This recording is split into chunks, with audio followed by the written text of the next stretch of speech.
그 팔 다치기 이틀 전인가? 강도를 당했어. 아, 콜롬비아 쪽이면 일단 남미 쪽이죠. 중남미죠. 중남미. 남미는 무섭다 하는데 원래는 또 날씨가 안 좋다고 예보가 있었어. 근데 날씨가 맑아진 거야. 내가 맑아지면 이제 맑을 때 할 수 있는 게 있고 어두울 때 할 수 있는 게 있어. 그렇죠. 맑을 때 내가 보고 싶었던 약간 그래비티가 많은 그쪽을 가봐야겠다. 가는데 사람 많은 곳에 이렇게 막 잘 갔어. 정말 잘 갔어. 재밌게 갔어. 여기 막 사람들도 막 그냥 밝은 것 같고 기분이 막 좋았어. 여기는 되게 활발하구나. 에너지가 좋다. 역시 남미인가 막 이런 식으로 생각을 하면서 올라가고 있는데 작은 구멍가게 같은 데가 있어서 거기 가가지고 음료수도 더우니까 음료수도 하나 마시고 하면서 올라가는데 갑자기 이상하다 싶은 거야.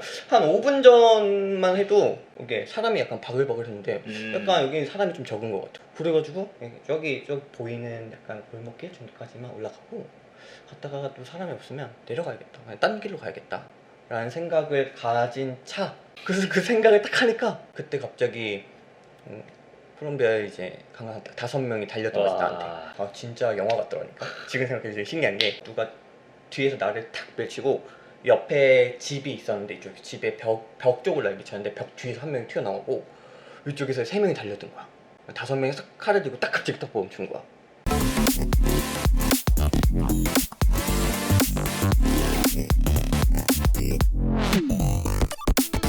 딱 갑자기 딱 멈춘 거야. 진짜 깜짝 놀랐지. 네. 그러고 나서 딱 하자마자 내가 그때 선글라스를 쓰고 있었나 그랬을 거야. 그걸 일단은 바로 빼서 들고 그리고 칼로 딱 해가지고 가방을 메고 있었는데 가방 찢겨지고 그러고 나서 한 명이 뜯어가고 그러고 나서 위협 계속 하고 있는 거지. 돈 달라고 하니까 일단 다 줬지. 근데 일단 살아야 되니까. 살아야 되니까. 그리고 또 마침 달러 갖다가 이제 환전을 또 마침 해가지고 돈을 또 두둑히 있었어. 네. 그래서 감독님들 여기 제가 환전해 왔어요가 된 거지. 그래서 그렇죠. 들리고 그리고 나서 딱 나니까 이제 다 뺏겼잖아. 뭐 네. 없잖아. 그러니까 여권까지 내가 거기 가방에 넣어놨던 거지. 내가 또 미쳐가지고 여권을 달라고 했나? 패스포트를 외쳤나? 뭐 그랬을 거야. 근데 걔가 보드를 나한테 던졌어. 내가 가지고 있었던 보드를 나한테 던지더라고. 그래서 보드만 남았어. 그거는 약간 장작같이 보였나 봐. 그래서 애가 그냥 던져줬던 거고 어쩔 수 없이 일단 가야 될 거 아니야. 돌아가야 될 거 아니야. 아무것도 없으니까 돌아가려고 딱 하는데 내가 말했잖아. 아까 전 지나가던 구멍가게에서 음료수를 샀다고. 근데 거기서 나한테 되게 환한 미소로 이렇게 돈 받고 했던 그 아저씨가 슬그머니 가고 옆에 마을에 없었던 주민들이 이렇게 슬금슬금 나오는 거야. 되게 진짜 무섭더라고.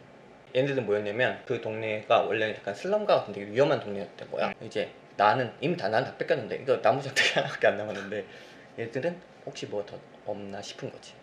그래서 이제 안 보이던 사람 혹은 내가 지나가면서 인사했던 사람 이런 사람이 슬금슬금 나오면서 나를 이렇게 감싸려고 하는 거지. 어떻게 뛰어서 도망쳤어. 도망치고 나서 그 큰 도로가 있는데 돌 하나를 넘어가니까 여긴 사람 많고 여기가 안 좋아. 그랬던 이게 진짜 가장 기억에 남는 사건 사고. 엄청 위험할 뻔했네요. 진짜 살아 돌아와서 다행이었지. 그럼 그렇게 뭔가 다 짐을 다 뺏기고 나면 콜롬비아의 대사관? 영사관이 또 따로 대사관 있어요? 있지. 거기서 뭐 도움을 요청을 했나요?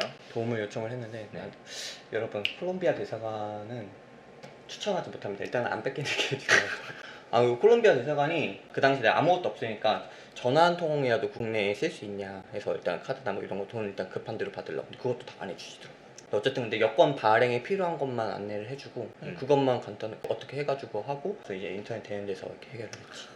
그러면 콜롬비아 이후에 다른 여행 계획이 있었을 거 아니에요? 그치. 근데 모든 게 지금 다 뺏겼잖아요. 그러니까 완전 다 뺏긴 건 아니고 당시 쓰던 고프로 뺏기고 내가 여행하면서 썼던 노트 뺏기고 뭐 돈 뺏기고 뭐 선글라스나 안경 같은 거 뺏기고 여권 뺏기고 신분증 뺏기고 뭐 이것저것 그냥 중요한 건 거의 다 그 백팩에 많이 있었던 것 같아. 일단 가장 중요한 물건들이 다 급히 필요한 건 다 없었어. 강도한테 당했는데 그 뒤에 바로 한국으로 돌아올 법했을 텐데 줄이긴 줄였는데 그냥 이러고 가기는 좀 싫었던 것 같아요. 그리고 제 짐들 중에 대부분이 콜롬비아를 가기 전에 페루를 갔었는데 페루를 갔다가 콜롬비아를 갔다가 페루를 다시 가야 되는 일정이었어요. 그리고 페루에 밥이라는 친구가 있는데 걔네 집에 또 많은 짐을 거기다 일단 둔 상태였어요. 그러니까 무조건 콜롬비아에서 바로 돌아갈 수는 없고 어쨌든 페루를 다시 돌아가서 짐을 챙겨야 하는 상황이기도 했던 거예요. 그래서 어쨌든 페루를 가야 했고 미국행 비행기까지 이미 예매는 되어 있었어요.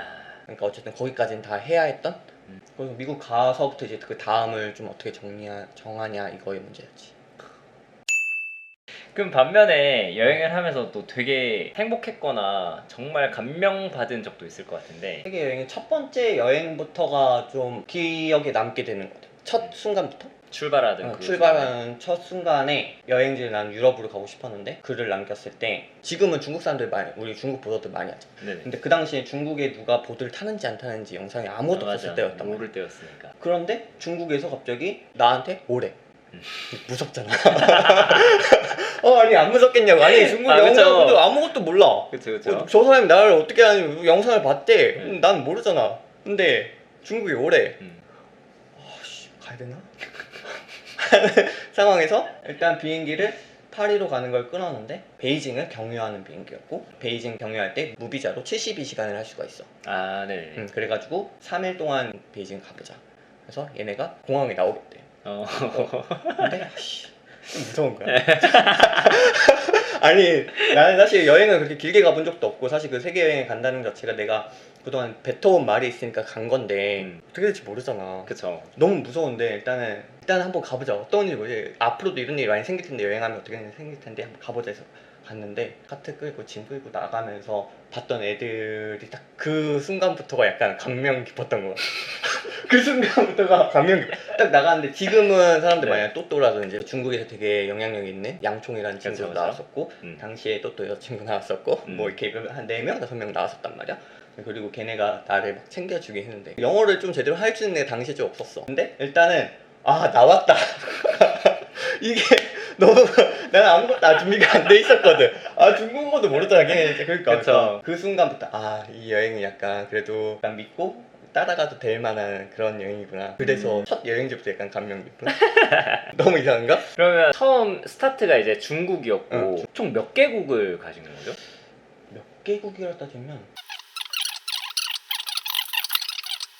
몇 개냐 지금? 열몇 뭐 개국. 이거 그러면 그 2016년도 그 한 해만 거의 그치, 도시로 따지면 더 많을 테고 한 국가로 따지면 국가로 따지면 한 15, 군데? 16 그 국가를 그 정도는 갔다고요? 되는. 와. 그러면 이제 프랑스에서는 며칠간 여행을 했어요? 프랑스에서 한 10여 일 했던 것 같아. 근데 대부분이 약간 그런 거였어. 약 한 일주일 정도의 시간을 그 한 명의 친구네 집에서 그 사람이 어떤 직업을 하고 있든지 간에 그 다양한 지역 살아가는 모습을 보면서 걔 쉬는 시간에 같이 보드 타면서 저녁에 같이 뭐 타고 뭐 맥주 한잔 하고 뭐 놀러 가고 서로 여행지 다니고 뭐 이런 식의 루틴이었어가지고 프랑스에서 세 도시를 여행했기 때문에 한 2주에서 3주 정도 있었던 것 같아요. 2주, 3주. 네덜란드는 그러면 딱 소유캔 대회가 있던 당시인가요? 소유캔 대회가 있어서 소유캔 대회 한 일주일 전쯤에 갔던 것 같아요. 네. 그때가 한국인이 나랑 종빈이랑 맹지랑 아 옆에 맹지랑 그렇게 세 명만? 응, 3명만. 그 다음 연도부터는 확 늘어났지. 대회를 끝내고 독일로 넘어갔나요? 대회 끝나고 네덜란드 더 여행했지. 암스테르담도 여행 좀 더 하고 팀버보드가 있는 리우아르던이라는 도시가 있어. 네. 그 네덜란드의 되게 북쪽에 있는 되게 평화로운 도시. 진짜 아무것도 없어. 근데 되게 크고 아무것도 없고 보드 타기 좋고. 그리고 나서 독일? 네. 그러고 나서 독일로 넘어갔지. 처음에 쾰른으로 넘어갔다가. 그러면 중남미로 넘어간 건 언제쯤인가요? 그럼 중남미로 여행 한 반쯤 한 4개월 지나고 4개월 정도 지나고. 네. 그러니까 유럽에서 내가 100일 정도 여행을 했으니까 3개월 좀 3개월 정도 3개월 좀 하고. 넘게 했으니까 그때까지는 별 문제가 없었고. 그때까지는 별 문제라기보다는 뭐 보트하다 뭐 한두 번 뭐 다치는 거 그 정도. 한국을 제외하고 모든 나라가 치안이 한국만큼 좋지가 않잖아요. 그래서 내가 스페인에서 네. 한번 도난? 소매치기? 소매치기 당한 적이 있었어. 아 그때는 뭘 잊어버렸는데? 그때도 고프로였어. 아 그때도 고프로. 그때 고프로 진짜 아이스크림 사러 갔다가 도난 당했거든. 네, 카디츠라는 도시에서 찬호라는 친구가 있어. 그 친구랑 같이 막 이렇게 여행을 하다가 내가 아이스크림 사줄게 아이스크림 먹으러 가서 아이스크림 사러 갔어. 그 주문하는 데가 있잖아. 그때 네. 주문하려고 그 삼각대 이거 셀카봉 들고 있는 거를 옆에 두고 이렇게 주문을 했다? 주문이 끝나고 나서 없었어. 주문과 함께 아이스크림이 나고 얘가 없어졌어. 아이스크림 먹고 고프로를 잃었지. 이게 한국인들의 특징이잖아요. 어느 그치? 우리는 한국에서는 식당 같은데 이렇게 핸드폰을 다 몰려놔도 맞아. 그런 느낌 아무도 안 가져가는데 그런 느낌. 외국에서는 핸드폰이든 뭐든 딱 올려놓고 눈 살짝 돌리면 없어져 있잖아요. 그런 느낌 맞아. 유럽 여행 그렇게 잘 했어요. 유럽 여행을 잘 잘했어. 하고 한 100일 정도가 지난 다음에 중남미로 갑니다. 그럼 어디부터 먼저 간 거예요? 브라질부터. 브라질 또 어떻게 가게 됐냐면 또 원래는 사실은 남미까지 생각을 안 했었어. 그 내가 글을 올렸을 때 너는 알 거야. 안나마리아라고 알지? 알죠, 어, 알죠. 안나마리아가 속해 있는 팀이 구아나바라라는 보드 네. 팀인데 그쪽 팀을 이끄는 애가 있는데 걔가 알렉스라고 있어. 걔가 연락이 온 거야. 브라질 여행할 생각 없냐? 와라. 이렇게 된 거야. 안나도 있고 그냥 같이 놀자. 같이 못 타고 놀자. 막 이렇게 된 거지. 네. 그래가지고 남미? 브라질? 갈까? 돈이 되려나? 막 이렇게 생각을 하다가 되겠는 거야. 네. 그래 가자 해서 가는 거지. 그나마 걔네는 영어가 돼서 브라질 남미 쪽 애들이 영어 잘 못하는데 걔네는 좀 영어 잘해가지고 브라질에서도 도움을 받아서 숙박이랑 해결을 다 했나요? 나는 그 여행하는 7, 8개월 내내 전부 다 내가 숙박비를 내본 적이 단 하나도 없었어. 다 애들이랑 같이 있었어. 말도 안 되는 거지 사실. 네. 진짜 말도 안 그쵸. 되는 거지. 너무 고마운 거지. 그러면 남미 쪽에서는 처음에 브라질을 가고 나 브라질 안에서도 네. 뭐 리우 갔다가 뭐 상파울로 갔다가 뭐 아. 산페드로 갔다가 여기저기 도시를 막 가다가 그리고 나서는 이제 아르헨티나를 가게 되지. 아르헨티나도 사실은 아는 애가 한 명도 없다가 네. 그 해에 그 소유캔 대회에서 음. 네덜란드 소유캔 대회에서 만났던 파비오라는 아르헨티나 사는 부에노스아이레스 사는 애가 있는데 걔랑 좀 알게 되고 걔가 또 블랙탑 트럭을 갑자기 스폰 받게 되면서 같은 팀이 되고 이러니까 좀 편하게 걔가 그러면 너 남미 올 거면 이제 우리 쪽으로 또 오라 해가지고 거기 갔다가 걔가 또 이제 다른 친구 소개시켜 줘가지고 부에노스아이레스 말고 다른 라플라타라든지 걔네랑 같이 로사리오라는 북쪽에 있는 이상한 이상한 아니고 되게 해안 도시 되게 예쁜 데 있어. 거기 가서 뭐 대회도 같이 나가게 되고. 그쪽에서 또 대회가 있었고 그 대회가 네.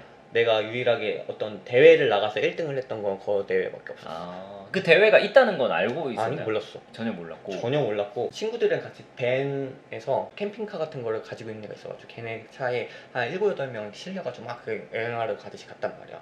대회가 있대. 그래서 가서 보고 그냥 재밌게 놀겠다 했거든? 갔는데 너 대회 나올래? 이러는 거야. 그래서 어떡하지? 하고 있는데 너 이름 적어놨어. 이렇게 된 거야. 이미 나는 등록이 돼 있었어. 내가 거기에 간다고 하기 전부터 난 등록이 돼 있었던 거였어. 왜냐면 등록하는 기간이 그게 달랐거든. 그래서 나갔어. 그리고 나서 페루를 갔다가 콜롬비아 갔다가 그리고 강도를 만났다가 다시 여차저차 해서 페루로 다시 다시 가서. 넘어갔고 그리고 이제 페루에서 미국으로 넘어가나요? 페루에서 네. 여행을 더 안 하고 돌아오는 게 낫지 않을까라는 생각을 나도 하게 되고 주변에서도 위험한 것 같다. 너 그 정도 여행 충분히 했다. 이제 그냥 돌아와라. 네. 그래서 이제 비행기를 진짜 살까 진짜 검색까지 해봤어. 했는데 이제 페루에서 한국으로 돌아오는 그 티켓 한 장을 사나 아니면 페루에서 미국 갔다가 미국에서 한국까지 오는 거 티켓 2개를 사나 가격이 비슷한 거야. 아니 같은 가격으로 갈 그치. 거면 어떻게 보면 그냥 진짜 공짜로 가는 느낌인 거잖아. 어차피 집에 돌아와야 되는데 한국에 어차피 돌아와야 될 되는데 금액이나 어차피 미국 돌아와야 갔다가 되는데 가는 거나 실제로 나는 그 금액이 그였어. 페루에서 우리나라 가는 티켓 한 장 가격이랑 LA로 가는 티켓 사고 미국 샌디에고에서 홍콩으로 가는 티켓을 사고 네. 그리고 홍콩에서 우리나라 오는 티켓 이거 세 개 다 모은 거랑 그 가격 비슷했어. 그래서 여행 결국 일정을 더 늘려서 자, 그럼 팔은 골절이 되어 있는 상태고 팔은 골절이 되어 있는 상태로 팔은 골절이 되어 있고 짐은 다 뺏겼고 근데 여행을 해야겠고 여행은 해야겠고 그 상태로 미국으로 갑니다. 미국 가기 전에 네. 책에 보면 나오는데 사막이거든요. 이 사막을 여기 팔 부러진 채로 간 거였어. 본인은 모르고 이게 골절을 당했다라는 걸 본인은 모르고 난 몰랐지. 네. 사막 되게 좋더라고. 그래서 네. 여기서 그 샌드보드라고 있지. 맞아요. 그거까지 타고 다 했어.